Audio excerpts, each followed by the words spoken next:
Imam Syafi'i radhiyallahu anhu, pernah saya ceritakan pada pertemuan yang lalu, di saat mau dikirim ke Madinah, ibunya ada di Mekah. Setelah belajar di Mekah itu rupanya gurunya kehabisan bekal. Syafi'i, sudah habis ilmuku, pergi kau ke Madinah.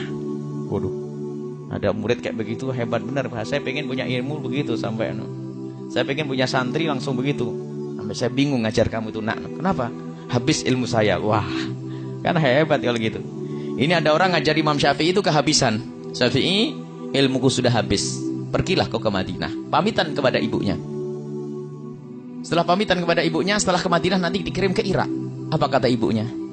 Nak, berangkatlah kau menuntut ilmu, ilmu jihad di jalan Allah.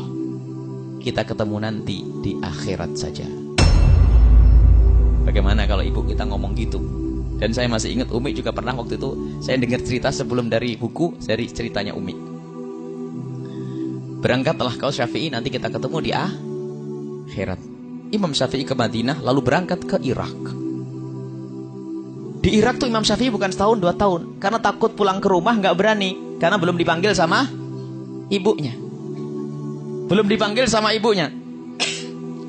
Di Irak menjadi orang alim besar, sehingga setiap rombongan dari Irak haji, ibunya Imam Syafi'i datang ikut haji juga. Suatu ketika ada halaqah besar di Masjidil Haram, ada seorang alim besar dari Irak, sebentar-sebentar berkata, qala Muhammad bin Idris Asy-Syafi'i, qala Muhammad bin Idris, berkata Muhammad bin Idris Asy-Syafi'i. Ibunya Imam Syafi'i itu bingung, siapa Muhammad bin Idris itu? Akhirnya ditanya, ya Syekh, siapa Muhammad bin Idris Asy-Syafi'i? Sang Syekh dengan penuh kebanggaan, dia adalah guruku, seorang alim yang ada di Irak, asalnya dari Mekah ini. Ibunya kaget, ketahuilah ya Syekh, Muhammad bin Idris Asy-Syafi'i adalah anakku. Hah? Ibunya masih ada? Iya, Muhammad bin Idris Asy-Syafi'i adalah anakku. Akhirnya dihormati ibunya Imam Syafi'i. Terus apa pesanmu untuk Syafi'i? Pesanku untuk Syafi'i, kalau memang Syafi'i pengen pulang, Syafi'i boleh pulang. Baru disampaikan kepada Imam Syafi'i bahwasanya Syafi'i boleh pulang. Dulu janjinya ketemu di akhirat. Artinya sudah tidak harapan ketemu di dunia kayak gitu. Karena tidak ada telepon, ada SMS, nggak ada. Akhirnya disampaikan kepada Imam Syafi'i, langsung bergegas Imam Syafi'i pulang. Karena Imam Syafi'i itu kiai gede, ulama kelas nasional, internasional waktu itu, sehingga syairnya Imam Syafi'i itu kalau dibawa ke Mekah langsung tersebar ke penjuru dunia.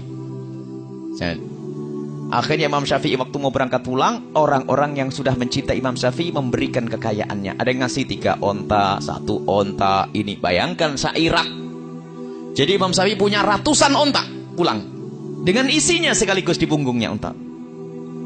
Imam Syafi'i bingung, dikawal oleh beberapa santrinya, ngikuti Imam Syafi'i. Jadi Imam Syafi'i pulang dengan kekayaan. Lihat, carinya duit, carinya ilmu, tapi pulang dikasih kekayaan. Sampai di batas kota Mekah, Imam Syafi'i menyuruh santrinya untuk mengetuk pintu ibunya agar memberikan kabar bahwasanya Imam Syafi'i sudah dekat. Dan memang begitu disunnahkan, kalau kita mau pulang itu kita memberikan kabar agar yang di rumah mempersiapkan. Jangan bikin kejutan. Nah, memberi kabar. Setelah diketuk pintunya, menjawab ibunya, siapa ini? Saya muridnya Syafi'i, Imam Syafi'i. Kenapa? Imam Syafi'i sudah di tapal batas kota Mekah dan dia sudah mau masuk. Ibunya bertanya, Syafi'i bawa apa? Dengan penuh kebanggaan muridnya Imam Syafi'i bercerita, Imam Syafi'i membawa ratusan onta. Ditutup itu untuk, aku menyuruh Syafi'i ke Irak bukan cari dunia. Katakan kepada Syafi'i, Syafi'i tidak boleh pulang ke rumah. Sekarang suruh cari duit. Anaknya jadikan sapi perah cari duit. Sekarang ini kalau nggak bawa duit suruh pulang, balik ini. Ini bawa onta banyak, marah ibunya. Aku nyuruh Syafi'i ke Irak bukan cari duit, bukan cari onta.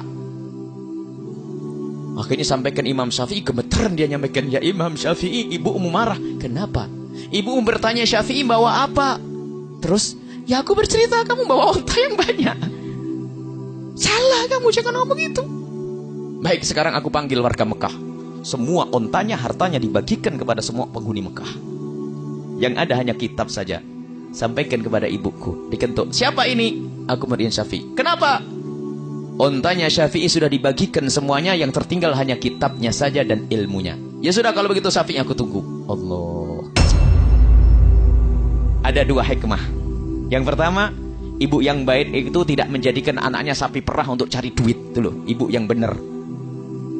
Yang kedua, kalau ibu ngelepas anaknya sukarela, ditemukan lagi oleh Allah di dunia. Lihat, rela padahal ibunya Imam Syafi'i ngelepas anaknya, nak ketemu di akhirat. Loh, pol-polan ini. Pol-polan. Umi dulu pernah ngomong sepintas ngomong gitu ya, nah, ketemu di akhirat.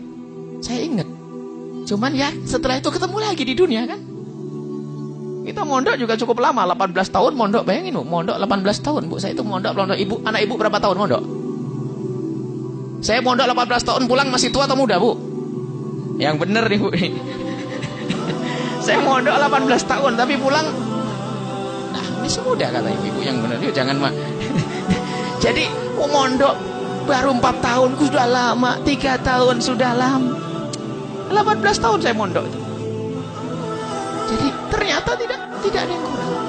Imam Syafi'i, ibunya Imam Syafi'i melepas anaknya karena Allah, dikembalikan lagi oleh Allah. Kalau ibu melepas karena Allah, bakal dikembalikan, bakal dipertemukan di dunia dan di akhirat, insya Allah.